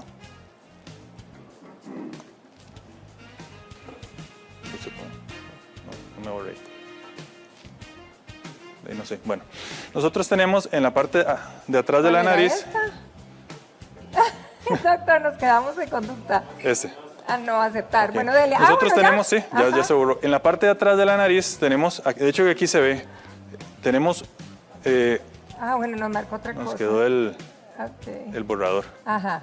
Tenemos en la parte, de atrás de la nariz aquí, tenemos como una endijita que es una abertura que nos comunica la parte de atrás de la nariz con el oído.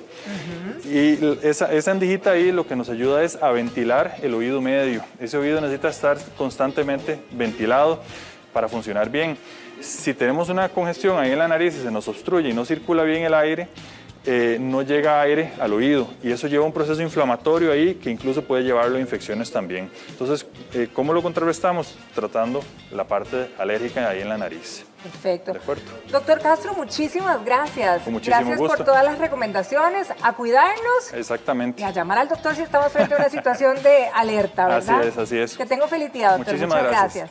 Ítalo.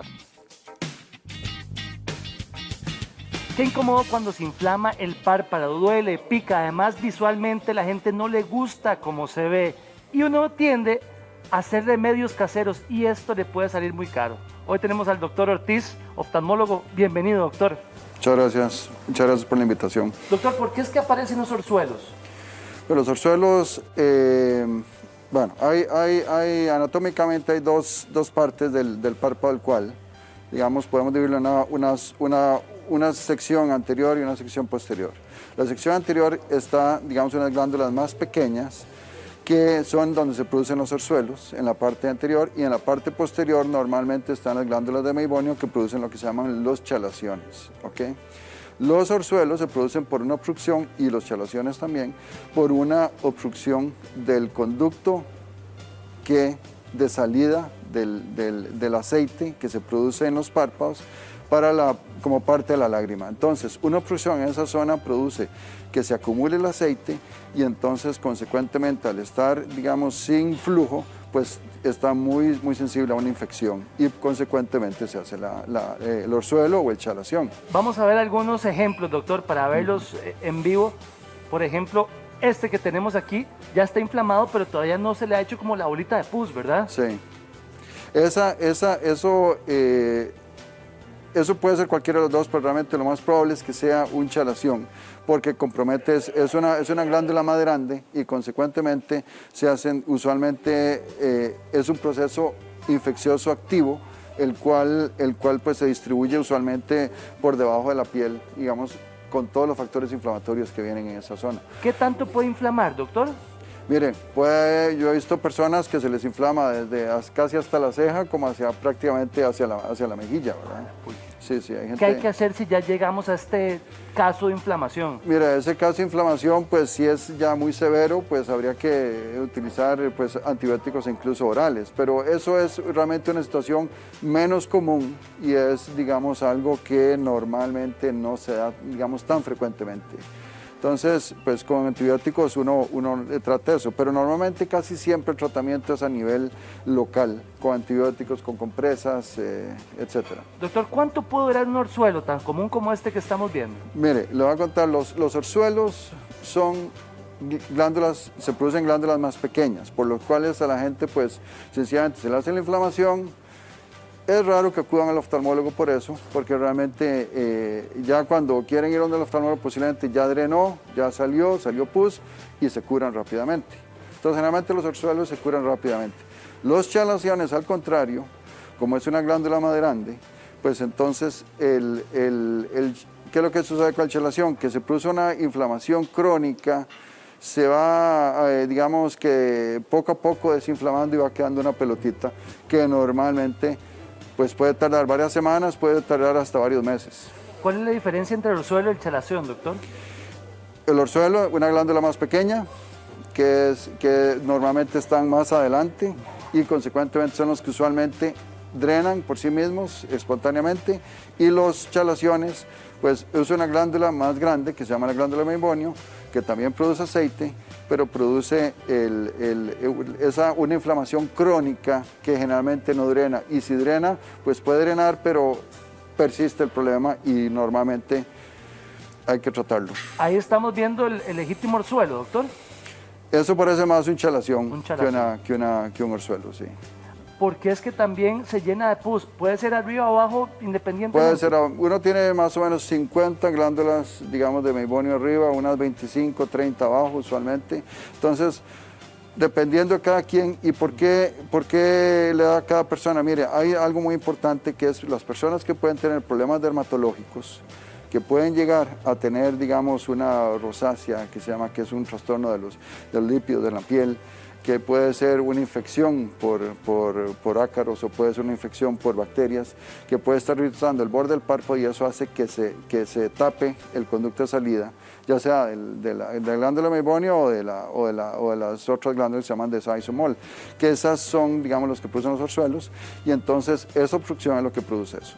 Doctor Ortiz, cuando uno le sale un orzuelo o este tipo de infección, uno dice, ya me va a dar en el otro ojo, ¿salta de un lado a otro? No es que salta de un lado al otro, es que uno tiene predisposición posiblemente por un problema dermatológico en ambos ojos, puede ser. O sea, simplemente puede ser una blefaritis, puede ser la rosácea, como dije anteriormente. Y esos son problemas que son crónicos a nivel dermatológico, que pueden estar dando una predisposición a tener este problema. ¿Cuándo se debe operar, doctor? Mire, el orzuelo nunca se opera realmente. El chalación depende de cada persona lo que quiera hacer prácticamente. Uno es, digamos, ya por indicación médica, es porque sea, digamos, algo grande y algo realmente que le molesta a la persona. O sencillamente, si es algo, digamos, como este muy probablemente va a llegar, se va a hacer menos rojo poco a poco, pero persiste la pelotita. Si a la persona le molesta estéticamente, se puede quitar. Si no le molesta estéticamente, se puede dejar. Puede vivir con él. Puede vivir con él. El asunto es que no es peligroso, no es un tumor, no es cáncer, no es nada de eso, pero puede persistir hasta 4, 5 meses, 6 meses, una cosa así, en una situación que aumenta, disminuye, hasta que llega un momento que ya se deshace. ¿Por qué hay personas que son tan propensas a que le salen orzuelos, doctor?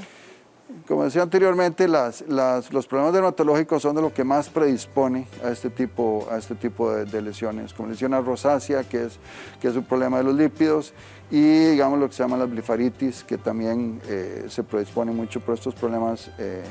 Y entonces, pues el tratamiento ya no es tanto a nivel local, pues sí se da tratamiento local, pero a largo plazo se dan antibióticos que se pueden usar durante meses simplemente para regular la cantidad de lípidos que se producen y la calidad de los lípidos que se producen en esas glándulas. Por lo tanto, pues mejoran normalmente digamos, la calidad de la piel o el aspecto de la piel, y son menos propensos a tener orzuelos o chalaciones. A nivel de orzuelo o también de inflamación, ¿qué tipo de crema se da, doctor? ¿O qué hay que ir a comprar?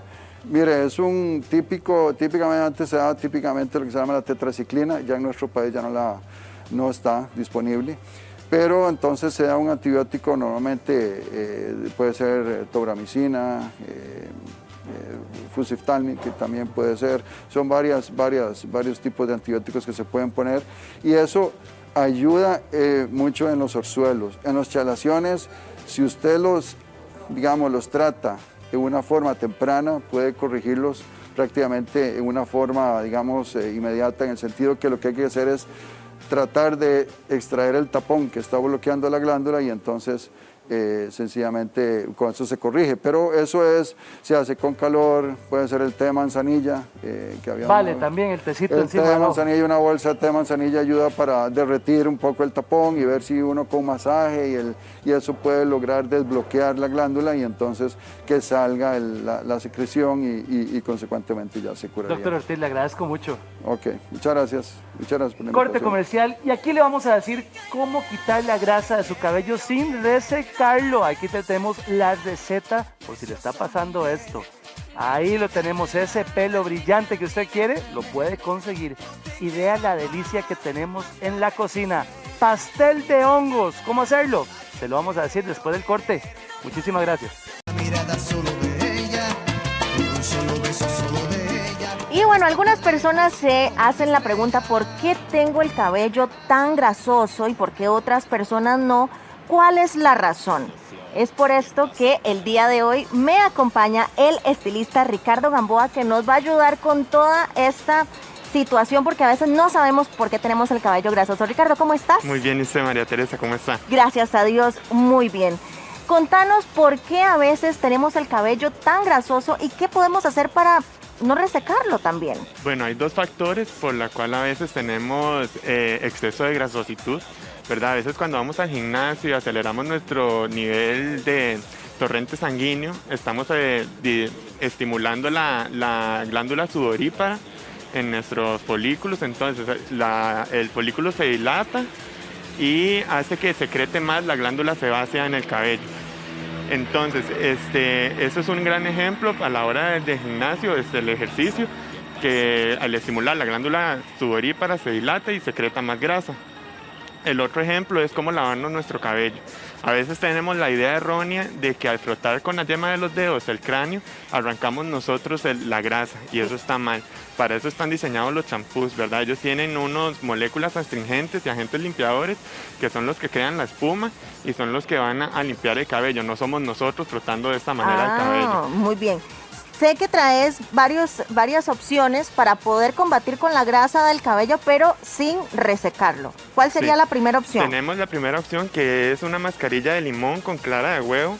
El limón es un astringente natural, entonces él va a volver nuestro pH ácido, va a hacer que nuestro folículo no se dilate tanto, entonces va a evitar mucho la secreción de grasa de la glándula sebácea. Okay. Y la clara de huevo es el nutriente que necesitamos para proteger nuestra hebra. ¿Y cómo va a ser la preparación que tenemos que hacer y cómo lo aplicamos en el cabello?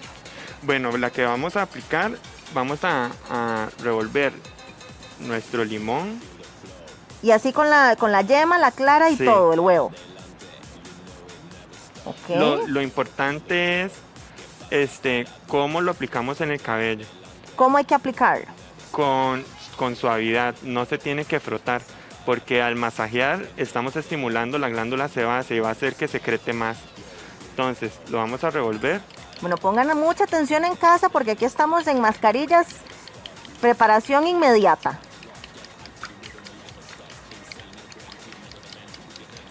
Y lo vamos a aplicar de esta manera. Bueno, vamos a aplicarlo de una vez entonces. Sí, lo vamos a aplicar solo poniéndolo en el cabello y dando golpecitos. No lo podemos aplicar frotando para no estimular nuestra glándula sebácea en caso de que tengamos una exagerada grasositud en el cabello. Pongámosle un poquitito más, entonces es así y golpecitos. Y golpecitos por todo el cabello. ¿Cuánto tiempo duramos con el producto? Con el producto es un producto natural, entonces lo tenemos que poner de 25 a 30 minutos para que haga efecto. Porque al ser natural no tenemos componentes químicos que nos abran el folículo o que nos abran la hebra, que lo absorban. Entonces vamos a dejarlo bastante tiempo y lo ponemos de esta manera. Tenemos otra que es de aloe con aceite de naranja. Sí, el aloe es un hidratante natural que ya todos sabemos, no contiene ningún lípido. A veces lo utilizamos en quemaduras o alergias. Y el cítrico lo necesitamos para lo mismo, para evitar que se dilate tanto nuestro folículo a la hora de que estimulamos nuestra glándula. ¿Cuánto necesitamos de aloe y cuántas gotas necesitamos de aceite de naranja? Necesitamos mayor parte de aloe y un chorrito de aceite de naranja.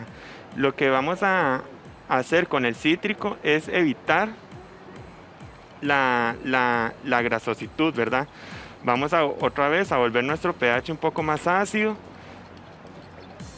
Y el aloe lo vamos a utilizar para la hidratación. Me encanta. Luego tenemos limón con miel de abeja. Limón con miel de abeja. ¿Cuál es la preparación de y cómo lo podemos aplicar en nuestro cabello? Igual le adherimos el limón a la miel y lo aplicamos más que todo en la hebra, porque esto va a sellar nuestra hebra y va a darnos brillo, va a hacer que nuestra cutícula esté más cerrada y nos va a evitar las puntas abiertas. ¿Cuántas veces por semana es recomendable hacer este tipo de mascarillas? En casos muy extremos se puede hacer 2 veces por semana o en casos muy leves 1 vez cada 2 semanas, es lo recomendable.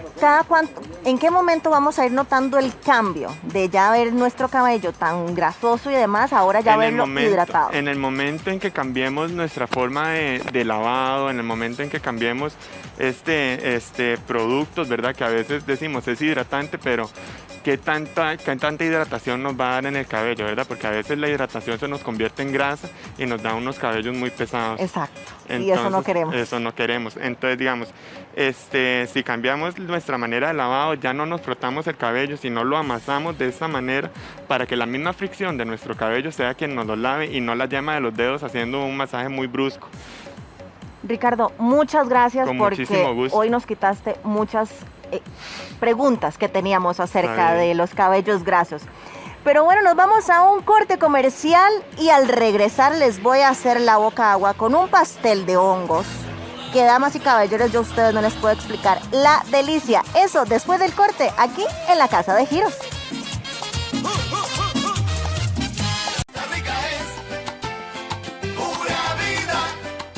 Y vean esta nutritiva opción de jueves, vean estos honguitos altos en proteína, alto en fibra, y vamos a hacer un pastel espectacular. Y hoy nos acompaña el chef Armando Ulloa y el productor Jonathan Sanabria. Bienvenidos.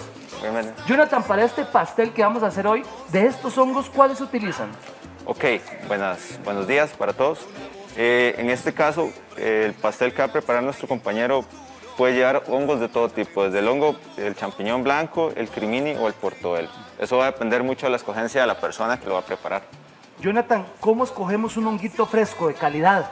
Ok, el proceso de cosecha, simple y sencillamente, el hongo lo que se busca es girarlo y simple y sencillamente cortarle el tallito con que quede lo más largo posible. O sea, sale muy fácil realmente. Sí, la idea es dejarle el tallito lo más largo, ¿para qué? Para que en este caso la persona que va a preparar pueda utilizar la mayor cantidad del champiñón. ¿De dónde viene este hongo, Jonathan? Nosotros somos productores de la parte de Cartago, somos Cartagos, parte alta de Cartago.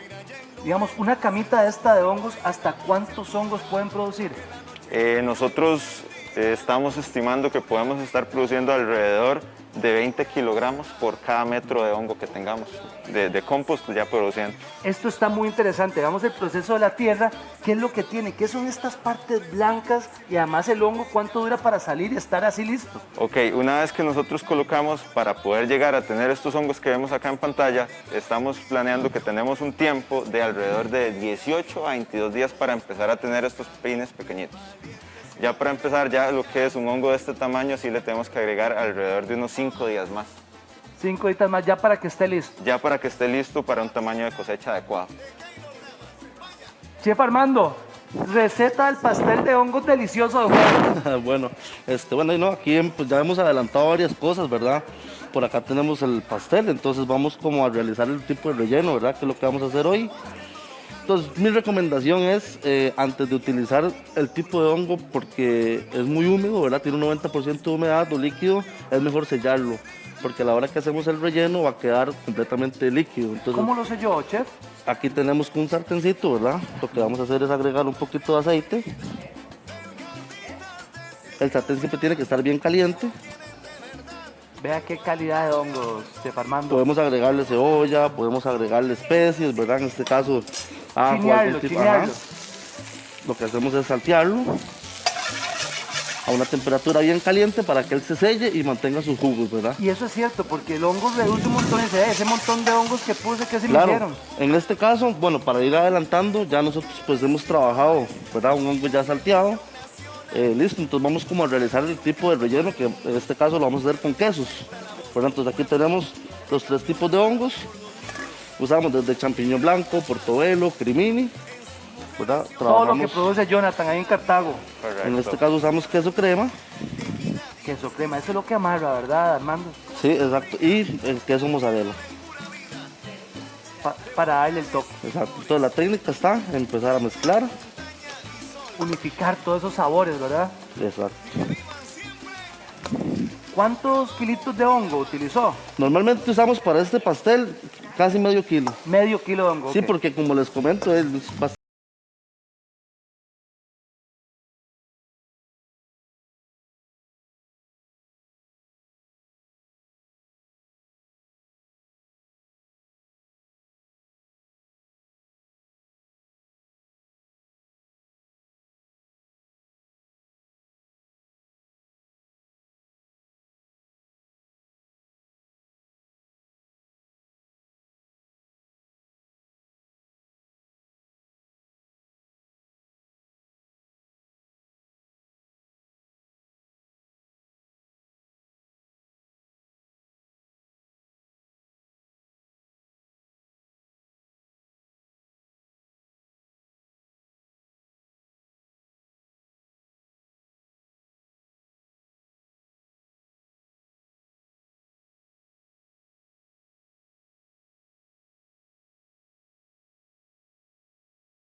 Patricia, la matraca, traca, traca, la matraca, traca, tra, la matraca, tra. Ay, ya vamos a saborear esos honguitos, pero les tenemos una súper invitación para que este sábado 29 de mayo no se pierda La Matraca, el programa de entretenimiento para toda la familia, chistes, música, humor, invitaciones y también donde pueden participar para ganarse platica.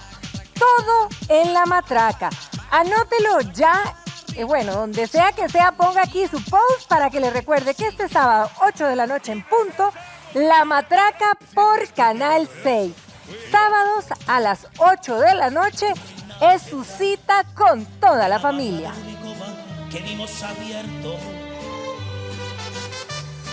Bueno, y hasta aquí llegamos con el programa de hoy. Muchísimas gracias por su compañía. Nos vemos mañana a las 8 en punto. Disfrute su día y cuídese mucho. Nos vemos. Una condición, que me dejes abierto el balcón de tus ojos de gata.